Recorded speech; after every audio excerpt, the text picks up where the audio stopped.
What's up, you guys? I had a mentee reach out to me. She wanted me to review her trade, so that's what we're going to focus on today. I just started working with her about 6 days ago. I don't exactly know her trading strategy. We're gonna see how she trades and just go over it. Have some fun with it. She sent me some pictures and videos. I'm gonna just break it down, see what I can figure out, and just kind of give her feedback.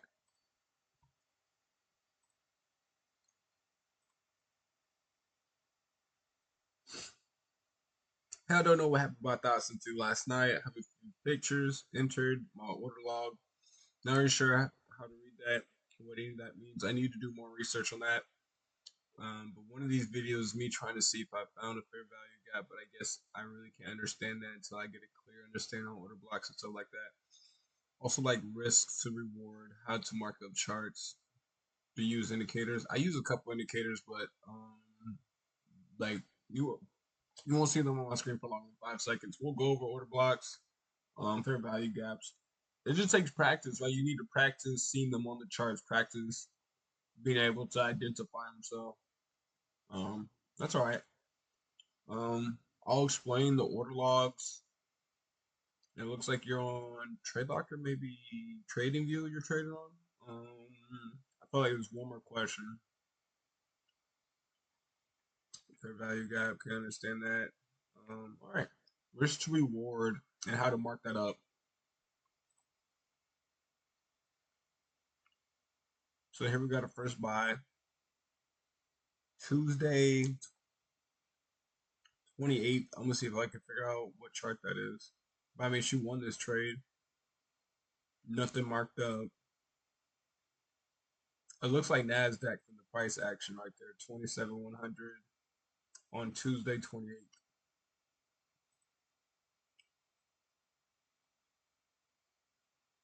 Wait, is that today?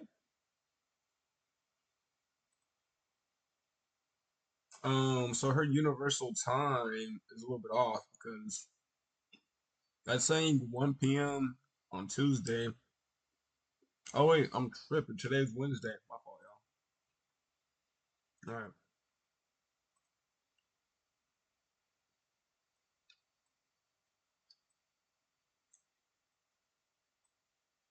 probably got a good ass entry.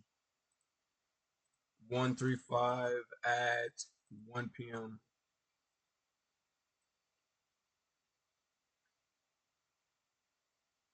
So this is about 1 p.m. 135. She got in somewhere around this area and bought. So whatever you seen, I mean, you bought in a area where price was on a downtrend. So it looks like this is how you can enter those parameters. These won't be official parameters, but that's if you go to like that fourth section there, it should say long position. You click there, that's how you can see how much you're targeting for your profits and your stop loss.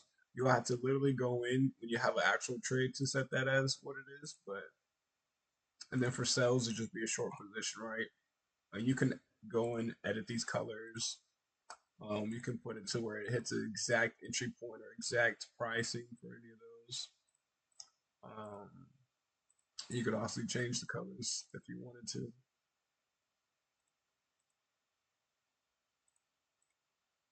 But let's see, I think you got somewhere in around here.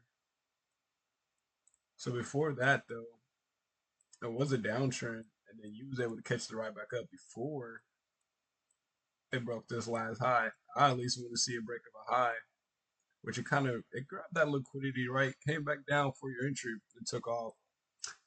On terms of just pricing, where prices at around that time, that was pretty good. You didn't have full confluence that was buying up, unless you see them down here that's okay. This is really rejecting this area. I know it's gonna go past this high, maybe for the next high. That was a good ass area for this first screenshot.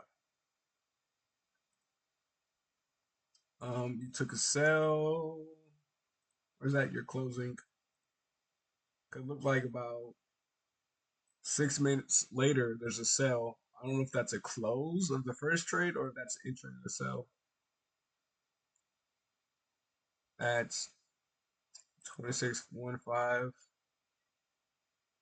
That's not even a bad sell. I'm looking over here for 2715.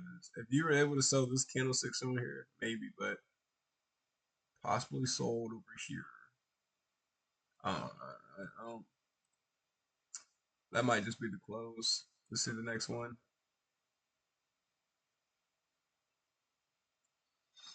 It looks like you're on the 1 minute. Trading on the 1 minute is very dangerous as a beginner. I would get off the one. The 1 minute is gonna cause trade like this. If this is one trade, that's what the 1 minute is gonna cause. You feel me? It's wicking, it's moving.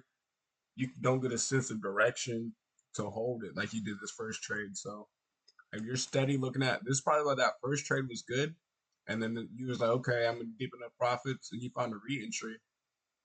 But because of how price was reacting, you probably seen this long drop, and then you got scared and want to get out of there. So that's probably all just from your psychology on the 1 minute. I would avoid it as a beginner. Avoid the 1 minute completely. There was a video.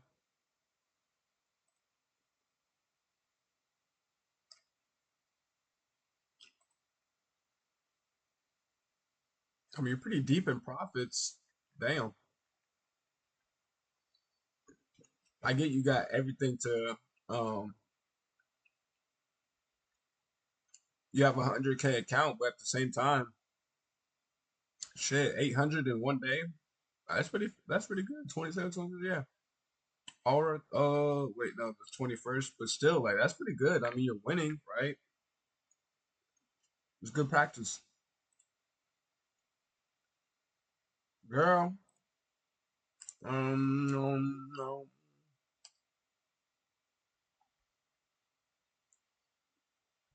I've seen this one before. I would say this is probably just from the trading on the 1 minute. Are they supposed to have sounds? Because I don't.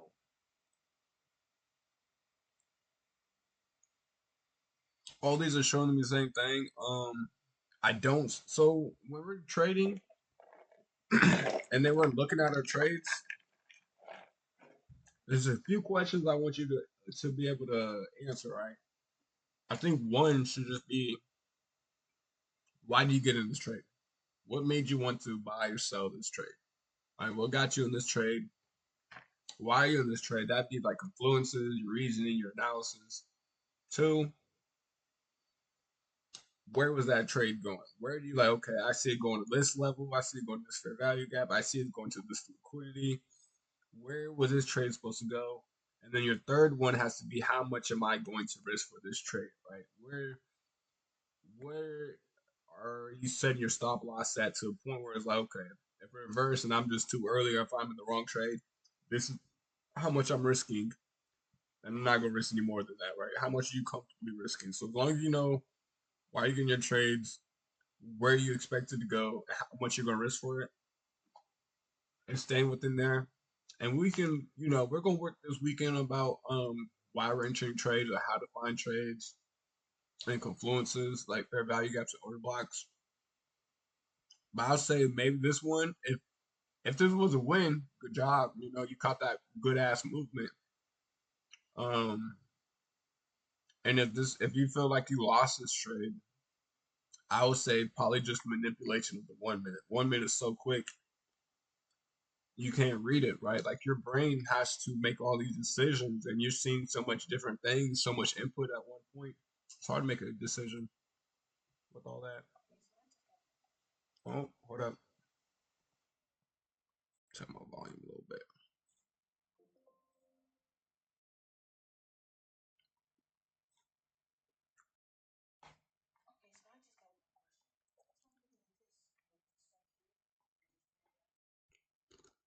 So she just asked that be fair value gap.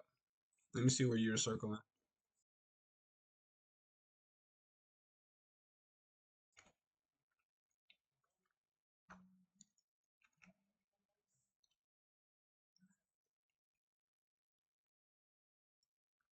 So first, this would be more. This is not a fair value gap. I think we're getting mixed up between what a fair value gap and an order block is. That would be more of an order block right here.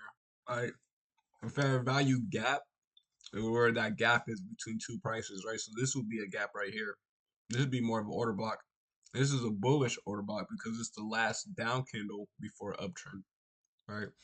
There is nothing in this area, right? This previous candlestick closed down here of this body, and then this one came all the way up above this wick. So there's no gap or price left, right? If this is a fair value gap, this candlestick ended here, and then the one after it closed up here. So this gap right here between these would create that gap of imbalance. So when price went up, decided to reject something and come back down. Guess where it came back to? At least that fair value gap plus some. Now if that work, this is even a little bit of a gap, right? From this little candlestick here to there. But you can call this all of this area.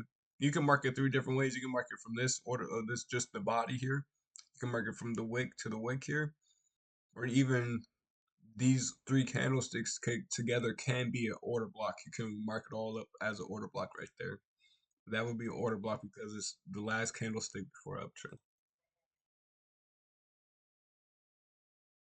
Even here would be it'd be a small one, but it'd be a bearish order block, right? Where you got the last up candlestick before a down movement. So this would be this right here, and even if the wick, if you wanted to, depending how it is, I would just do the body. Would be a bearish order block.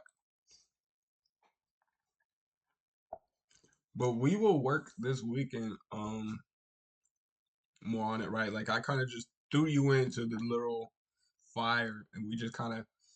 I think you're still more beginner based. I don't know how long you've been trading, but she's trying to learn my trading strategy, how to trade with ICT.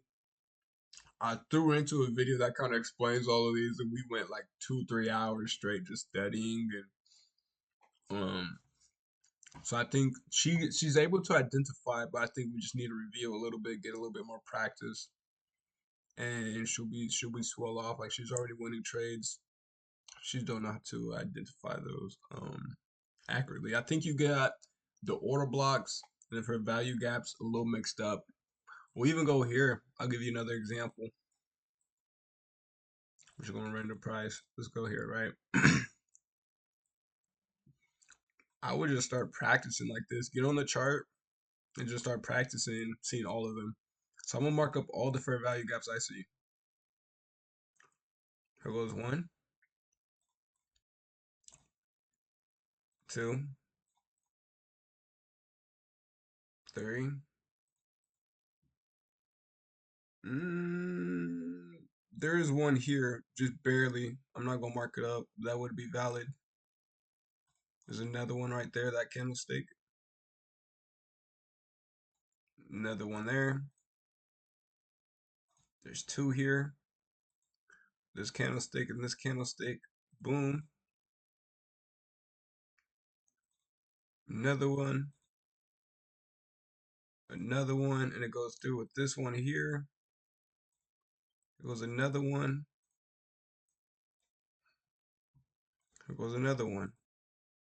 All right, so they're all over the charts. They're all over the charts.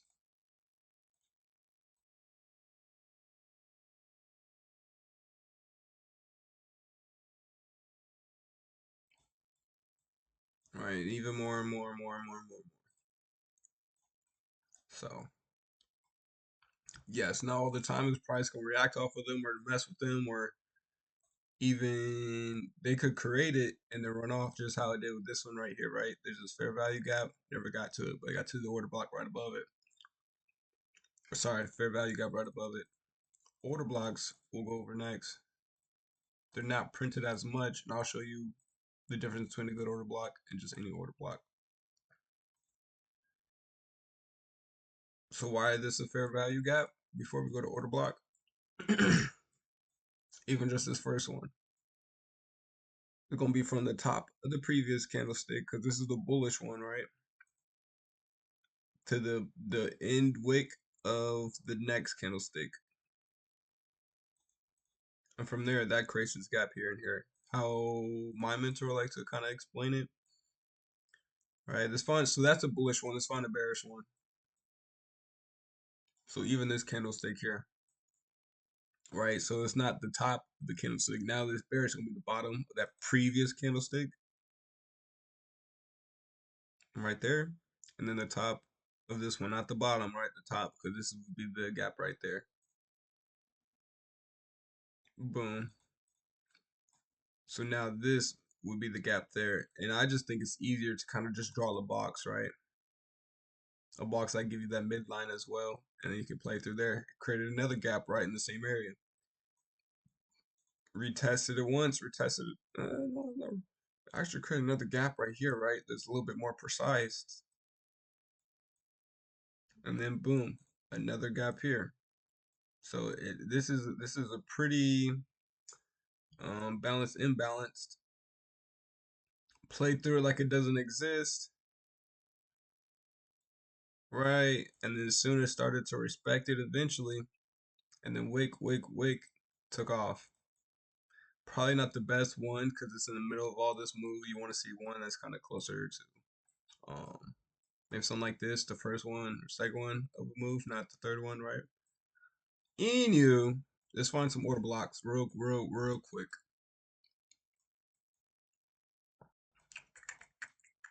We'll stay at the same area.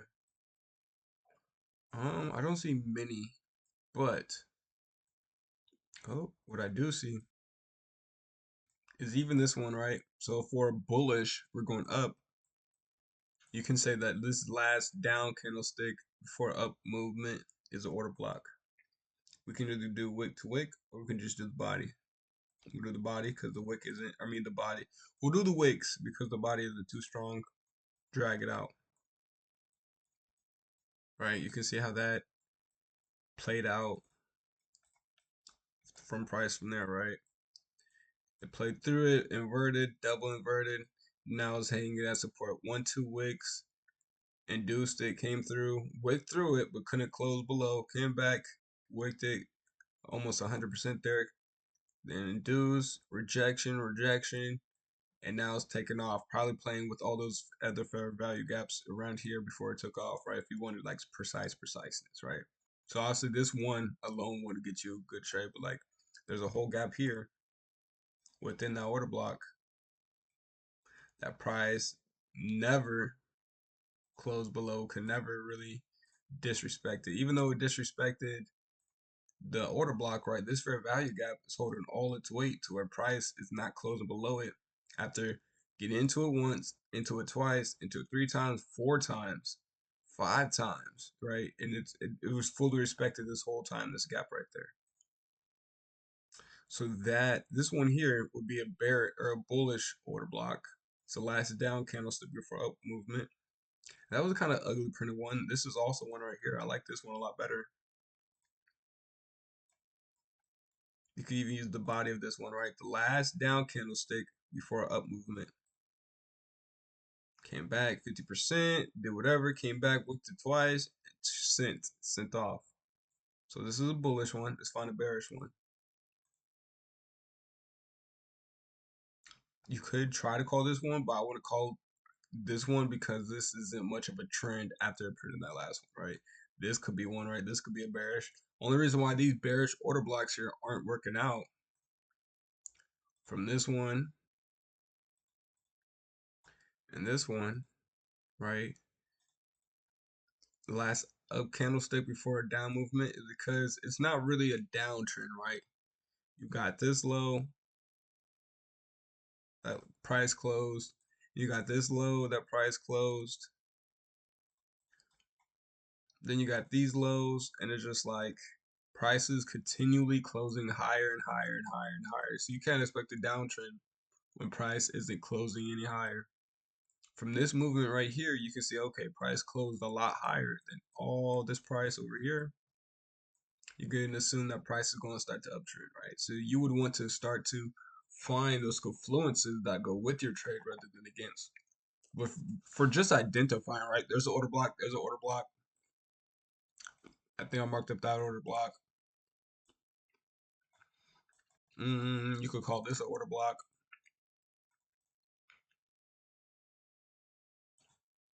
Order block. The best one's gonna be at highs and lows, right? Like I could call this an order block, but why mark up an order block in the middle of the move instead of at a higher low? Like it still plays into, right? Price shot just through, made an inverted order block, then came right back here, close. And so like even these are still gonna have, and you could just see how price is like reacting to exactly where this order block is at. But if you want like the best ones, it's gonna be at the highs and lows, right? We'll go back a little bit further. This is even an order block right here to this downtrend, right? You can see how price played off of that. That's what really shows out of all of this. Price is really bullish because it printed that support, support, never got back to it. I'm gonna find you another example of kind of how you were looking at it.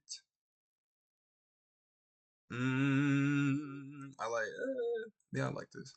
I don't know what this purple thing is. I feel like I just marked up this with y'all the other day. I'm gonna delete it.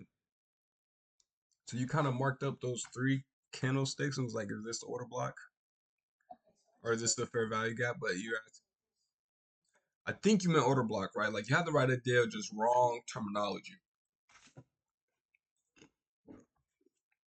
So we're looking here. This is almost the same thing what you marked up. So they said there's double of two candlesticks, right?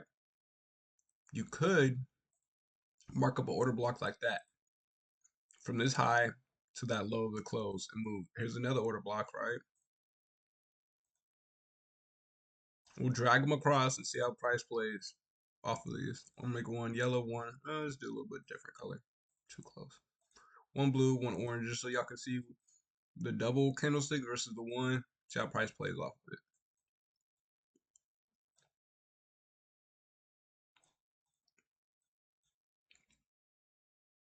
Delete this. So immediately, by the time price decides to finally retest it, it went straight for that double. That double one kind of went through here, right? These are both respected, but this is just where price ended up going. And by the time price closed between these, um, it shot through regardless, right? This one held a little bit more weight, but then once it kind of disrespected these, it kind of closed above again, right? So it disrespected these, now it's resistance instead of support, and it kind of closed above. Now we see from the other side, now it's weakened through this one too. It's like it keeps weakening through this one. Almost until price is ready to make a decision within here that it actually moves somewhere. I only think it's that order block that did it for this one. I think price came back here and shot off just from this volume imbalance, right? It's playing off of this a little bit better than that order block we had up. So then the double candlesticks, we see rejection here, shot through. Then it got a little bit indecision where small body, long wicks both sides, decided a path, got here, started to reject it, couldn't close above. As soon as it closed above, it closed back down, shot through immediately after closing above. Had to close all the way back above again. Wicked highs, and then prices eventually closing for the day, Tuesday at 3 p.m. I had to think. So always these are so confluences, right? Confluences are what's going to line up your trade. You want to stack confluences to be able to understand your trade. I'm just looking at how price is just reacting off to it, right? You want these as confluences, right? It's not the order block printing that's going to say, hey, this is a buy or sell, right? We see it rejecting here, reject, reject, then it wicks again, right? Reject, reject. So we get here, and we say, okay, then close above, then close. So now you don't want to just buy here just because this candlestick closed like this, and the next one open up here.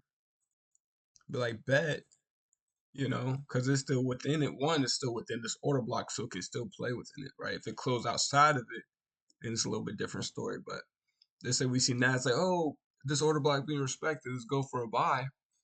Just from a one-to-one risk reward, one-to-one risk to reward ratio, you're going it went all the way down here, came up. This probably just a liquidity grab before it grabbed more liquidity, kept going the same direction of indecision. So All that to say, you just want to line up your confluences, line up your order blocks and your fair value gap, your liquidity, seeing where everything's at, so you know where price wants to go. Right? It's not about this order block being here that made this price go up. You won't even want to buy even over here. Right? Made this order block, came up, one candlestick didn't close. Right? So that's 15 minutes. Two candlesticks didn't close within it. That's 30 minutes where price is rejecting. Almost an hour, right? 45 minutes, you start to see price rejecting here, then going up, going up, going up. That's where you can start to get a buy because you see price just rejected it one, two, three candlesticks, and it's probably going up and down in this area, right? Up and down. So this is like multiple rejections, even if he did it from the wick, right? It still is not closing within there. So as soon as you see this takeoff, you won't even need it to be candle closure before you buy it in there. You could buy that type move because you see it already rejected this area multiple times within 45 minutes. That's how you want to play off an order block. Came back, maybe did one tap, two taps, and took off. Right from there, you could enter from the candlestick closure. Right, your stop loss is going to have to be probably here 4xy's. If your SO is really tight and you need like a futures trade, then I would probably do just a little bit more than this. Actually, no, I would stick it to the outside here, right? Outside of this order block, I'll make it a 1-to-1 risk to reward ratio, right? Oh, that's more. Anyways, as soon as I close, yeah, it'll be a little bit of drawdown because you're early, but it induced here and then kept buying up. So that's how I play off that order block. Then look, price respected this order block and came to what? Where did price start to close out at? Another order block, a bearish one. So it literally went from order block to order block to order block. About as precise as it gets. Great work though. Hope I kind of gave a little bit more exampling of order blocks versus fair value gaps, right? Here would be that order block, right? Either the last down candlestick before up move or the last up candlestick before a down move. And then the gap. That's where that's a fair value gap is 3 candlesticks. It requires 3 closed candlesticks. And then just that open area where price did not print together, right? There's a gap between the previous and the next candlestick of a candlestick where price didn't retrace and collect. Good work. Let's keep working on it. You ain't doing nothing wrong, but we're just gonna get more precise. It requires some more shots, right? Require more practice, and we're just gonna get our reps in and get better at it. But great work.